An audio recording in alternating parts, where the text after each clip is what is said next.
மூன்றாவது அணி கட்சிகள் இந்தியாவை மூன்றாம் தர நாடாக்கிவிடும் என்று பாரதிய ஜனதா பிரதமர் வேட்பாளர் நரேந்திர மோடி கடுமையாக சாடியுள்ளார்.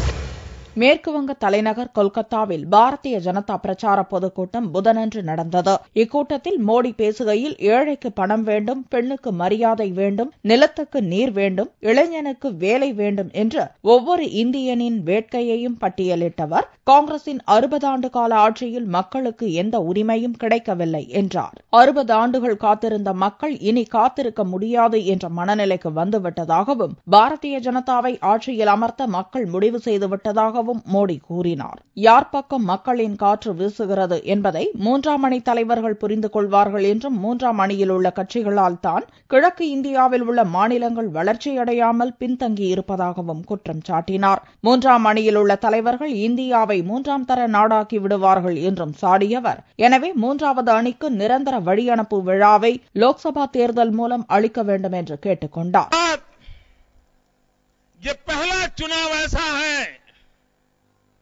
जो देश के कोई राजनीतिक दल नहीं लड़ रहे हैं, ये चुनाव देश की जनता लड़ रही है, सामान्य नागरिक लड़ रहा है. चुनाव का एजेंडा देश के राजनीतिक दलों ने तय नहीं किया है, हिंदुस्तान के सामान्य मानवी ने एजेंडा तय किया है, और उसका एजेंडा एक ही है.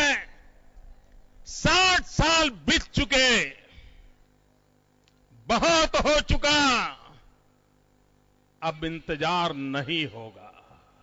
மன்மோகன் சிங்குக்கு பதிலாக பிரணாப் முகர்ஜி தான் 2004ஆம் ஆண்டில் பிரதமராக்கப்பட்டிருக்க வேண்டும் எனவும், அவ்வாறு ஆக்கப்பட்டிருந்தால் மேற்கு வங்கம் போன்ற கிழக்கு மாநிலங்களில் நிலை சிறப்பாக இருந்திருக்கும் என்றும் கூறிய மோடி, பிரணாப்பை பிரதமராக்க சோனியா மறுத்துவிட்டதாகவும், 1984ஆம் ஆண்டிலும் கூட பிரதமராகும் வாய்ப்பை பிரணாப்பிடமிருந்து காங்கிரஸ் குடும்பம் பறித்துவிட்டதாகவும் குற்றம் சாட்டினார். இதனிடையே காங்கிரஸ் மற்றும் பாரதிய ஜனதா அல்லாத கட்சிகளின் தலைவர்கள் கூட்டம் டெல்லியில் நடந்தது. இடதுசாரிகள், சமாஜ்வாடி, ஐக்கிய ஜனதா தளம், அதிமுக, பிஜு ஜனதா தளம் உள்ளிட்ட 11 கட்சிகளின் பிரதிநிதிகள் கலந்து கொண்ட இக்கூட்டத்தில் மக்கள் நலன் சார்ந்த பிரச்சினைகளை பார்லிமென்டில் எழுப்புவது என்று கூட்டத்தில் முடிவு செய்யப்பட்டது. லோக்சபா தேர்தல் நெருங்கி வரும் சூழலில் இரு முக்கிய கட்சிகள் அல்லாத கட்சிகள் ஒருங்கிணைந்திருப்பது தேசிய அரசியலில் 3வது அணி உருவாவதற்கான அறிகுறிகளாக கருதப்படுகிறது.